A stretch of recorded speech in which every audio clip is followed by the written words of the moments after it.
¿Cuál será el tejido más abundante del diente? Dentina. La dentina. Tenemos dentina a nivel de corona, dentina coronal, y tenemos dentina a nivel de raíz, dentina radicular. ¿Ya? De ese tema vamos a hablar hoy día, de la dentina. La dentina, ¿ya? La dentina está presente en el diente, delimitando un espacio. ¿A qué espacio delimita la dentina? ¿Aquí?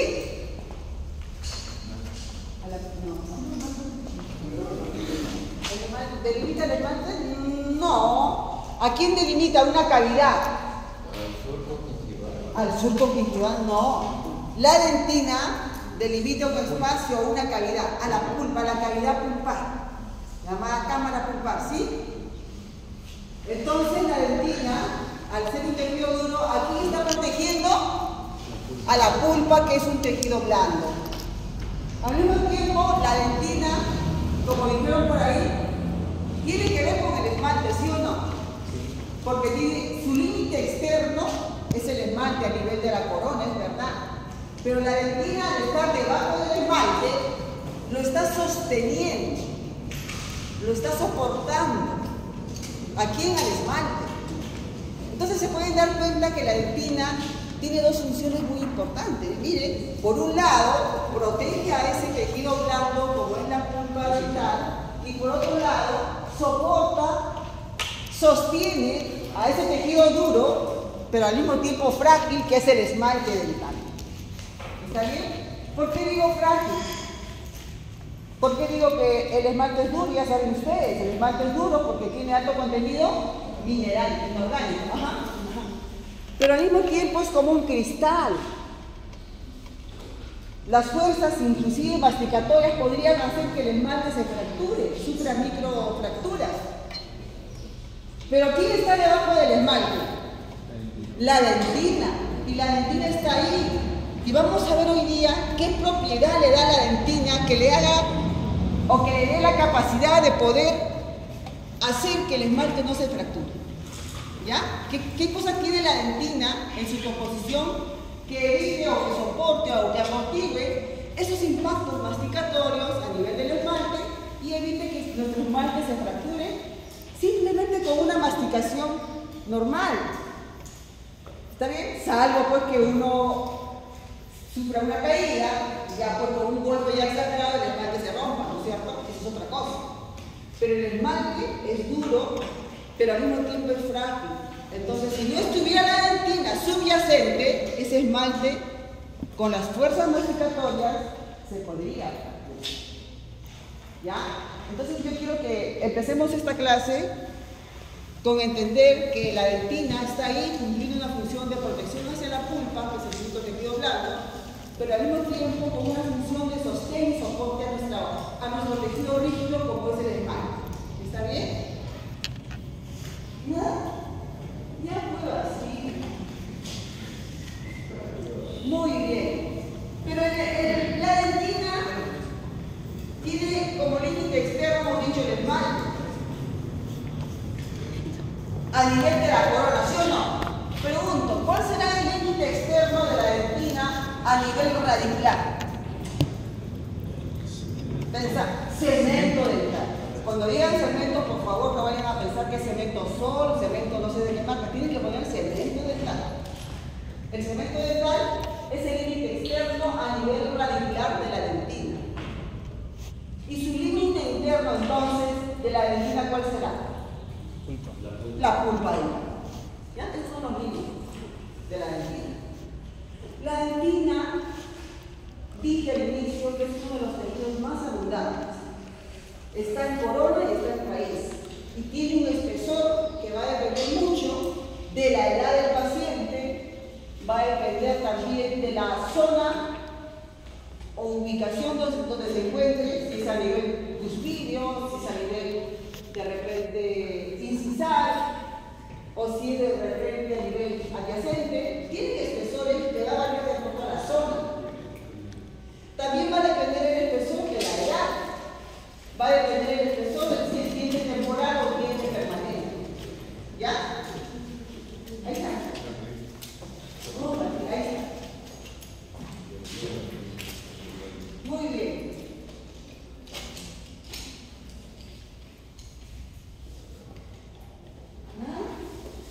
De frente no lo veo. Hazle doble clic a esta.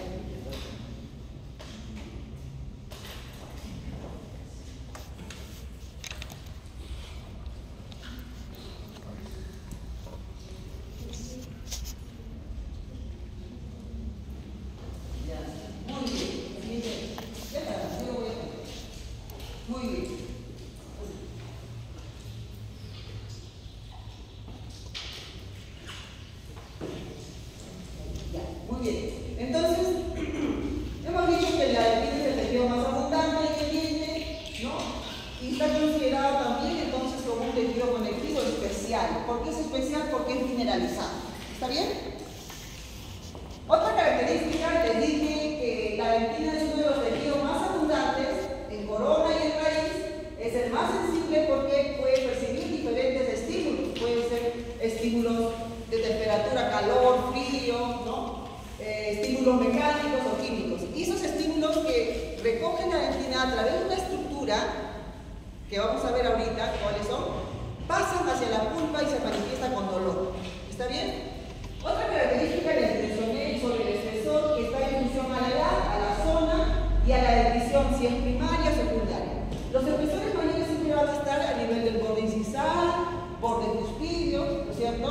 Y obviamente habrá mayor espesor cuando el diente es permanente que temporal. ¿Qué más les estaba diciendo? Que la dentina y la pulpa que protege la dentina, en realidad se debería estudiar juntos. Los dos son una unidad muy importante. No deberían estudiar, solamente por didáctica se la separa. Pero en realidad constituyen una unidad. ¿Por qué? ¿Por qué constituyen una unidad? Desde el punto de vista estructural, la dentina tiene algo que le pertenece a la pulpa. ¿Ya? En la pulpa están los odontoblastos, ¿se acuerdan? En la parte más periférica de la pulpa. ¿Y los odontoblastos qué función tienen de formar la dentina? ¿Está bien, José? Y también la mantienen. Pero el odontoblasto tiene una prolongación citoplasmática. ¿Cómo se llama la prolongación citoplasmática del odontoblasto? Proceso de Tomes. Proceso odontoblasto. Ojo, no es proceso de Tomes. Si usted dice el proceso de Tomes, es la prolongación del ameloblasto. Ya aclaremos una vez esto. El proceso odontoblástico es la prolongación citoplasmática del odontoblasto. Ese proceso odontoblástico se va a hallar en la dentina, en su estructura principal. Ya veremos cuál es la estructura principal de la dentina. Entonces, estructuralmente, la dentina y la pulpa son una unidad porque comparten una estructura que es el odontoblasto. El cuerpo está en la pulpa y la prolongación odontoblástica, proceso odontoblástico, se encuentra en la dentina. Desde el punto de vista funcional, ya les dijimos, uno depende del otro.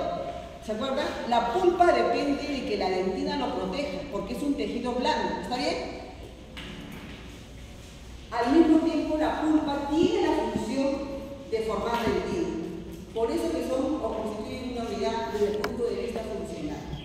¿Está bien? Entonces, repito nuevamente, estructuralmente la dentina comparte a la prolongación del odontoblasto, ¿no? Está en la dentina y el odontoblasto, su cuerpo, está en la pulpa. Son una unidad desde el punto de vista estructural. Funcionalmente, la dentina tiene la función de proteger a la pulpa y la función de la pulpa es formar dentina. ¿Está bien? A través de los odontoblastos. Y desde el punto de vista embrionario, los dos tejidos, pulpa y dentina, comparten un origen. ¿Cuál es? ¿Cuál es el origen de la dentina y la pulpa? Ectomesenquimal. Muy bien, es ectomesenquimal a partir de la papila delta. ¿Está bien? Ese es el origen. Por eso que la dentina y la pulpa son una unidad desde el punto de vista estructural, funcional y embrionario. ¿Está bien? Son un solo tejido. Muy bien. Los odontoblastos, ya digo que los odontoblastos son parte de la pulpa, son las células encargadas de formar la matriz. La matriz, ¿se acuerdan? La matriz orgánica no calcificada. ¿Cómo se llama? ¿Qué nombre recibe la matriz orgánica no calcificada? La matriz orgánica no calcificada de la dentina, ¿cómo se llama? Muy bien, la predentina. ¿Quién lo origina? El odontoblasto. Una vez que se formó la predentina,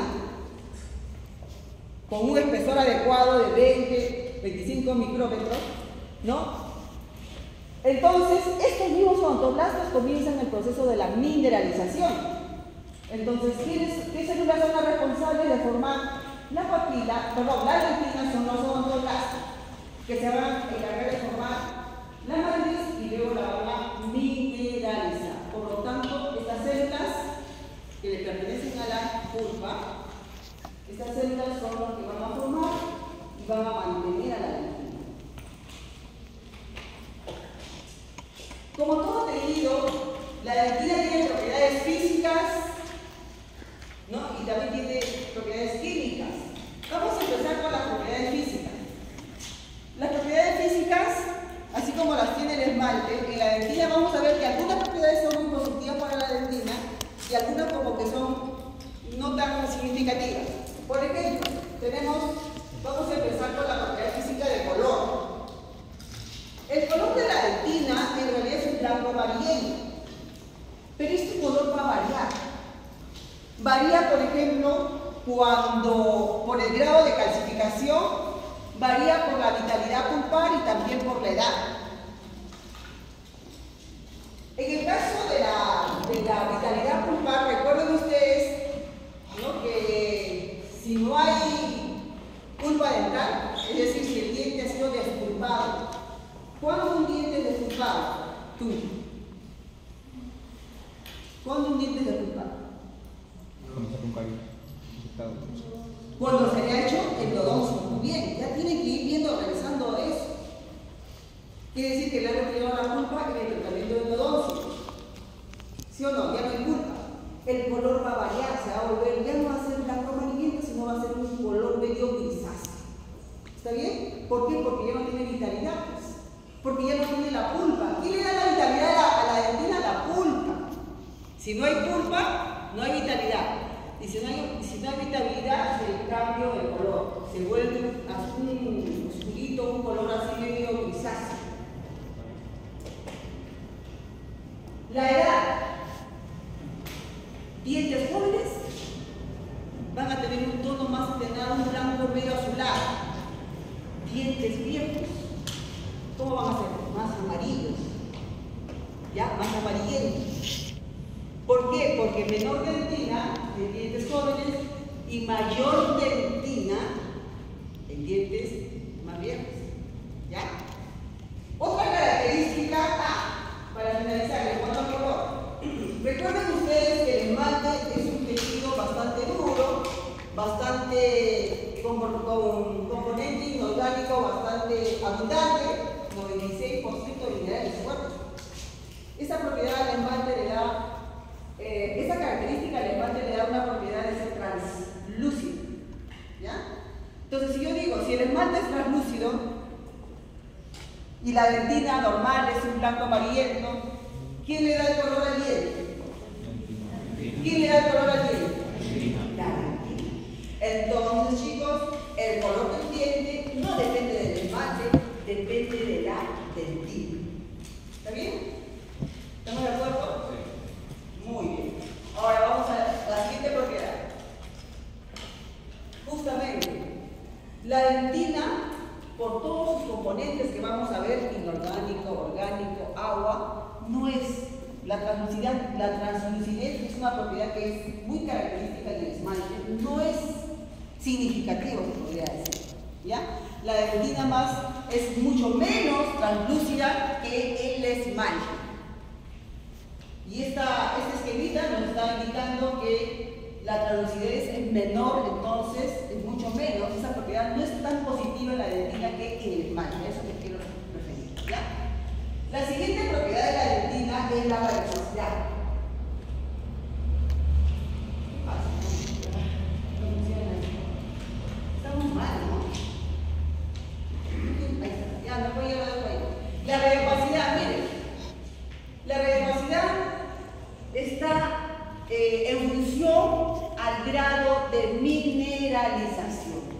El esmalte es el tejido más mineralizado del diente, por lo tanto será más radiopaco o radiolúcido.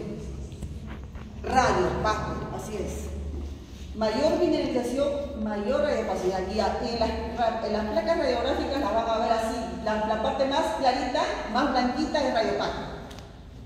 Menor mineralización es más radiolúcido. ¿Ya?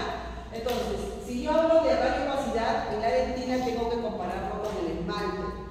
La dentina, por su contenido mineral, que no es como la del esmalte, será menor radiopaco, es decir, un tanto radiolúcido. ¿Está bien? ¿Me dejo entender? Es la capacidad que tiene de ingresar al tejido los rayos, no hay lentes. O que deje pasar o no deje pasar. En este caso, cuando es radiopaco no deja pasar. O sea, ¿por qué no deja pasar? Porque tiene muchos minerales. Entonces, si pasa es porque tiene menos, será más radiolúcido. ¿Está bien? Entonces, si yo quiero hablar de la radiopacidad de la dentina, tengo que compararlo con el esmalte. Es menos radiopaco en todo caso. ¿Y eso a qué se debe? Porque no tiene tantos minerales, no tiene tanto contenido inorgánico como el esmalte. A eso se refiere. ¿Ya?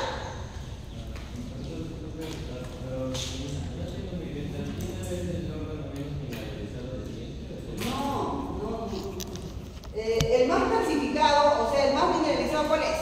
El esmalte. ¿Estamos de acuerdo? Ya, de ahí tenemos que hacer las comparaciones. La dentina es menos mineralizada. Si yo quiero hablar que es menos mineralizado, en todo caso, miren, la dentina es menos mineralizado. Miren lo que voy a decir, pero es más, un poco más mineralizado que el cemento y el hueso pelado. Así tiene que ser. Repito, el tejido más mineralizado es el esmalte. Menos mineralizado que el esmalte la dentina. Pero la dentina es un poco más mineralizado que el cemento y el hueso alveolar. ¿Y por qué? Por su contenido inorgánico, que vamos a ver ahorita cuál es. ¿Ya? La otra propiedad muy positiva, esto sí es positivísima, grande. Charqui, miren, la propiedad de elasticidad de la dentina. Y esta figurita, para que se acuerden, miren cómo se estira ese hombre. Es muy elástico. Esta propiedad es muy positiva para la dentina. ¿Por qué digo esto? Porque la dentina tiene la capacidad de ser elástico porque tiene, por su componente orgánico y agua, que si lo comparamos con el esmalte tiene más componente orgánico y agua. Orgánico y agua es mayor en la dentina que en el esmalte. Eso le da esa propiedad a la dentina de poder ser elástico. Y esa elasticidad permite que la dentina, que está debajo del esmalte, pueda soportar, ¿sí?, amortiguar, miren lo que estoy diciendo, los impactos masticatorios, que les empecé diciendo al inicio. Entonces la pregunta va a ser, ¿la dentina soporta al esmalte? ¿Sí o no? Dijimos al inicio. Ya. ¿Qué cosa tiene la dentina que le brinda esa capacidad de poder soportar la rigidez del esmalte? ¿Qué tiene? Tiene agua y tiene componente orgánico. El componente orgánico y el agua le brindan entonces esa propiedad que se llama elasticidad. Es muy positiva, es muy grande el esmalte. Lo que no tiene el esmalte. La elasticidad es muy positiva para la dentina. ¿Ya? El esmalte no es elástico, el esmalte no es rígido por su contenido mineral. ¿Me dejo entender? Yo, si quiero lo repito. Ya bien. Yo quiero que se quede bien claro, por eso siempre pregunta de examen. Miren, esta propiedad, elasticidad se llama, es positiva para la dentina, lo que no es positiva para el esmalte. Ya saben por qué, porque el esmalte es muy rígido. La dentina sí tiene elasticidad, porque tiene su contenido orgánico y tiene su contenido de agua regular, abundante, que le dan esta propiedad. ¿Cuál sería la aplicación clínica de esta propiedad de la dentina, que es la elasticidad? La aplicación clínica sería que va a permitir amortiguar los impactos masticatorios a nivel del esmalte. ¿Y para qué amortigua? Para que el esmalte no sufra microfracturas. ¿Está bien? Por eso la dentina está subyacente en el esmalte, para soportarla, para soportar todos los impactos, para soportar esa rigidez cierto? Esa es una de las funciones importantísimas de la dentina. Y eso se va a dar gracias a su contenido orgánico y agua. Otra propiedad muy positiva en la dentina, miren, muy positiva, es la permeabilidad. La dentina es un tejido recontrapermeable. ¿Por qué? Porque en todo su espesor, tanto en la coronal, en la dentina coronal como en la auricular, en todo su espesor vamos a encontrar como una especie de criba, unos tubitos que se conectan desde la pulpa, o sea, desde la predentina, hasta todo el espesor de la dentina. Las estructuras que les menciono se llaman túbulos dentinales. La dentina tiene en su estructura histológica principal a los túbulos dentinales. Y los túbulos son como unos cilindros, ¿no? Estos cilindros son como unos tubitos que tienen una característica especial, inclusive tienen un contenido muy importante. Entonces, a través de esos túbulos, cualquier estímulo a nivel de la dentina, cualquier estímulo, por ejemplo, físico, químico, biológico, como por ejemplo la calle mental, a través de los túbulos se transporta ese estímulo. ¿Y a dónde va a llegar? A la pulpa. Entonces, fácil, la losa viene del exterior, pasa por los túbulos, porque la dentina es permeable, es como si fuera una esponja, ¿no? Entonces, pasa y puede llegar hasta la pulpa dental inflamándola. Entonces, propiedad positivísima, la permeabilidad. Esta figura indica la permeabilidad de la dentina. ¿Y a qué se debe la permeabilidad de la dentina? Se debe ya a que presenta en su estructura histológica principal, presenta túbulos dentinales. No funciona eso. La última es la dureza. La dureza, ya saben ustedes, tenemos que hablar, cuando hablamos de dureza tenemos que hablar de la parte mineral. ¿Quién es más duro? ¿La dentina o el esmalte? Entonces la dentina es menos duro que el esmalte, pero sí es más durito que el cemento y el hueso. ¿Y a qué se debe? Al contenido mineral o contenido inorgánico. ¿Ya? La dureza se debe al contenido mineral.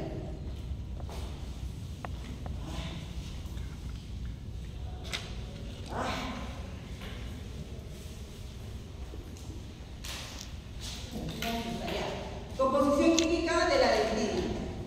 Tiene un componente o una materia inorgánica, tiene agua y tiene un componente o materia orgánico.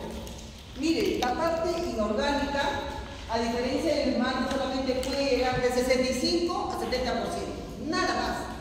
En cambio, en el esmalte, saben ustedes que casi llega a 100%, 96% en el esmalte, la parte inorgánica. Acá en la dentina solo llega hasta 70%. Nos vamos a quedar con 70%, como dice Gómez y Ferrari. ¿Ya? 70%. ¿De qué está compuesta esta materia inorgánica? Igualito que en el esmalte, por cristales de hidroxiapatita. La diferencia es que en el esmalte los cristales de hidroxiapatita son más grandes, están bien empaquetados. En cambio, en la dentina los cristales de hidroxiapatita son más pequeños y no están tan empaquetados. ¿Está bien? Esa es la diferencia. También tiene fosfatos amorfos, carbonatos, sulfatos, oligoelementos y calcio. Esta es la parte inorgánica.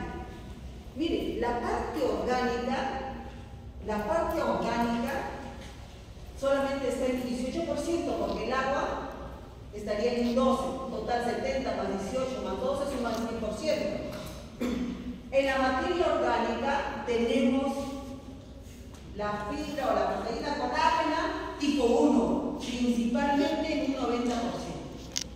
Creo que ya les he dicho, dentina, matriz de dentina, matriz de la pulpa dental, cemento y hueso, inclusive ligamento. La proteína más importante que encontramos es la colágena tipo 1. ¿Ya? Solamente el esmalte tiene proteínas no colágenas. Otra cosa. Los demás sí. Lo que predomina es la proteína colágena de tipo 1, miren, en un 90%. Pero en esta dentina, en la parte orgánica, también puede haber colágena de tipo 3, las conocidas como fibras reticulares, ¿se acuerdan? 4, 5 y 6. En esta matriz orgánica, o en esta materia orgánica,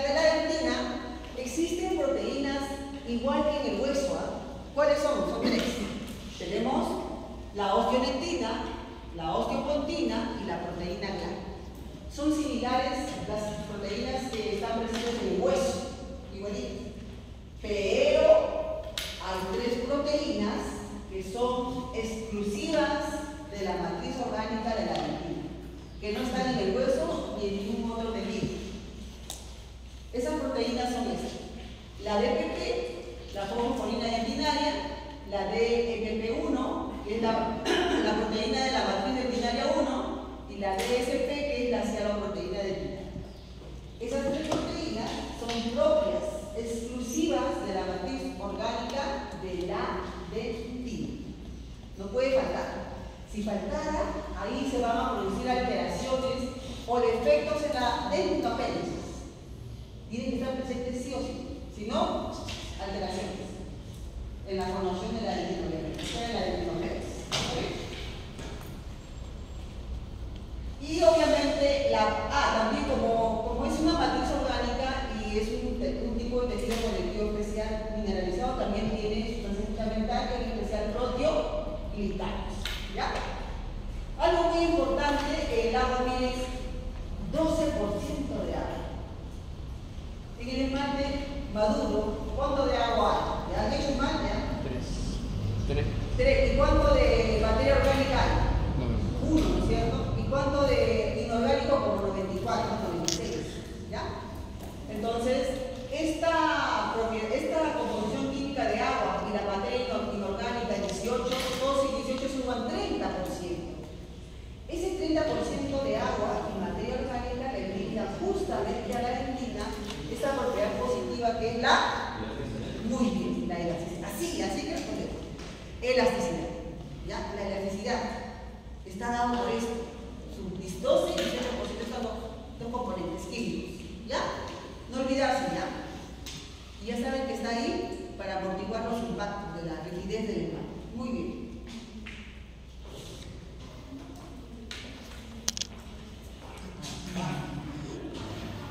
Ya. Estructura histológica de la dentina. Ya les empecé diciendo que la estructura principal básica de la dentina son los túbulos dentinales, ¿no? Los túbulos dentinales, y también tenemos a la matriz intertubular. O sea, es la dentina que está entre túbulo y túbulo. Túbulos dentinales y entre túbulo y túbulo matriz intertubular constituyen las estructuras básicas de la dentina.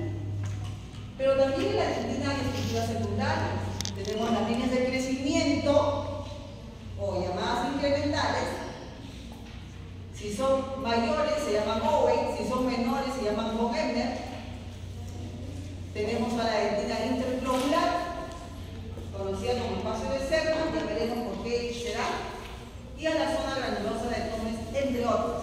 Vamos a describir estas nada más porque hay otras más, pero para no hacerlas muy largas, es la zona principal, ¿ya? Muy bien. Muy bien. Empezaremos entonces hablando, presten atención, de los túbulos dentinarios y de la matriz intertubular.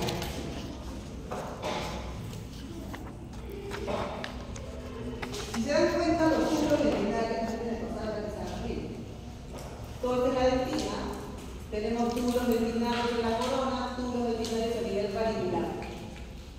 Eso le brinda a la dentina esa permeabilidad grande. ¿Ya?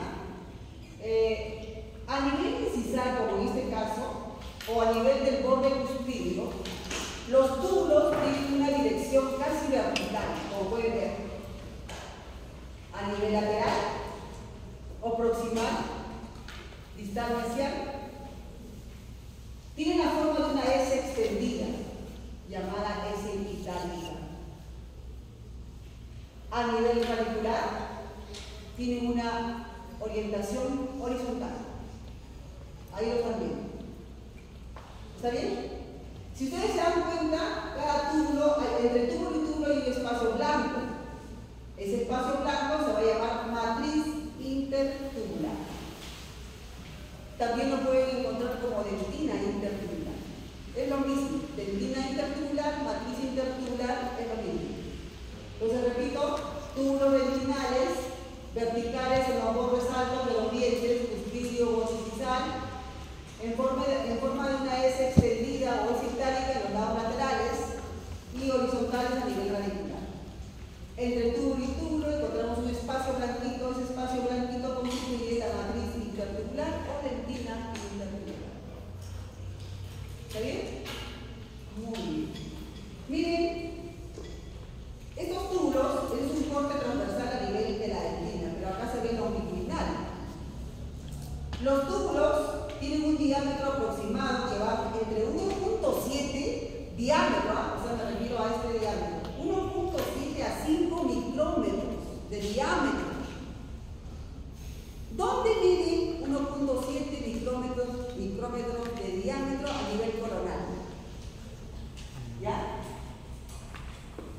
¿Se dan cuenta? De 1.7. ¿Y dónde miden 5 micrómetros aproximadamente de diámetro? O sea, esto es a nivel coronal superficial, y a nivel más profunda